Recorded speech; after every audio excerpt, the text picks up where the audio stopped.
தஞ்சாவூரில் சாந்தி கமலா தேட்டர்னு இருக்குது இல்லையா, ஜிவி ஸ்டூடியோன்னு இருக்கும்.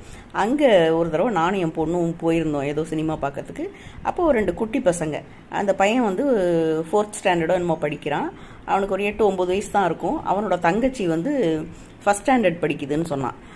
2ம் குட்டி பசங்க, 2 பேரும் ஒரு 3 புக்கோ என்னமோ தான் வச்சுருந்துச்சுங்க, ஏபிசிடி புக்கு வச்சுக்கிட்டு எங்களை வாங்கிக்கங்கன்னு வச்சுங்க. எங்கள் வீட்டில் சின்ன குழந்தைங்களாம் கிடையாது, அந்த புக்கை வாங்கிட்டு போய் எனக்கு யூஸ் இல்லை அப்படின்னு சொல்லிட்டு நான் சொன்னேன், எனக்கு வேணாம்ப்பா புக்கு வேண்டாம் இந்தான்னு சொல்லிட்டு பணம் மட்டும் ஏதோ 50 ரூபாயோ என்னமோ கையில் கொடுத்து 2 பேரும் ஏதாவது வாங்கி சாப்பிடுங்க அப்படின்னு சொன்னேன்.